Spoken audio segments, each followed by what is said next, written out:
I'm just over my 1 week on the PCT, and I wanted to get something out about what happened right before I got on the PCT. I recommended in my film video to get the Mokin wall outlet, and right before I got on, I plugged my Nightcore charger in and I plugged my iPhone in, and the whole thing went blank. It doesn't it doesn't communicate with the Nightcore Carbon, and all ultralight backpackers are pretty much going to be using the Nightcore Carbon because it's the lightest. And so when you plug them both in, it short circuits. I don't know if I got a bad one. Some people are saying that I got a faulty one, but even if I did, I went through a sort of a research hole and found that these wall outlets that are splits. They're 40 watts and they have two inputs that can become 20 watts if you're charging two things at the same time. They use a hardware, in order to do that, they use hardware that weighs more. So it just makes more sense to get two 20-watt wall outlets than it does to get one of these splits. And the two 20-watt wall chargers to get are the Anker 3 from Amazon, or Anker 3 from Walmart, or Anker Pro from Amazon. The Anker Pro from Amazon is slightly heavier because it has a safety in it for Apple devices, which we don't really care about.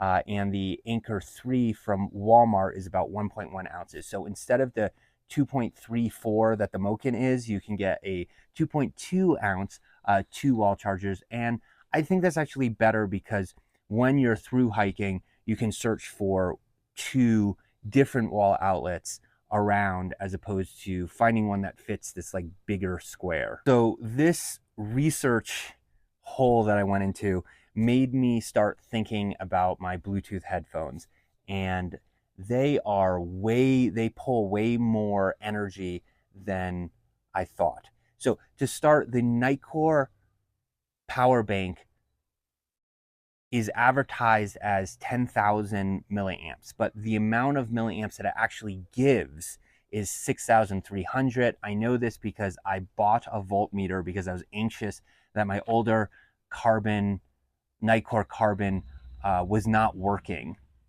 And so then I went into researching headphones, and the headphones that I have, the BH032 Sports, have a battery in them that are 400 milliamps. It's advertised that they last for 24 hours. I think they last more like 13 hours. And for the sake of this video, let's say we're listening for 12 hours on them. So we're draining the battery per day. So that's 400 milliamps.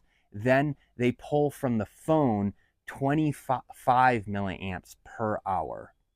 And then with wired headphones, they only pull 5 milliamps per hour, and they don't have a battery in them that you need to charge. So all of that together for a 12-hour day, or 12 hours a day, is 600 milliamps per day, which is 2,400 milliamps per 4-day carry, which is 38% of my battery. So the question really is, do you want to spend 38% of all of your energy for your food carry on your Bluetooth headphones?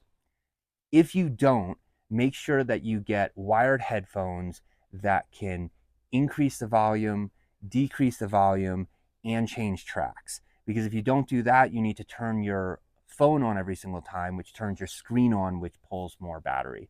So that's just something to think about. I tried to use my wired headphones for a day, and even though I know this, I'm still going to be using my Bluetooth headphones because I just get so annoyed having a wired. But it's good to know how much energy you are pulling, because ultimately that's weight, because ultimately that's your power bank. So I'm going to try to keep doing videos like this on trail. I think it might be easier for me to do shorts, but I want to keep up with this. So thank you for watching. Subscribe.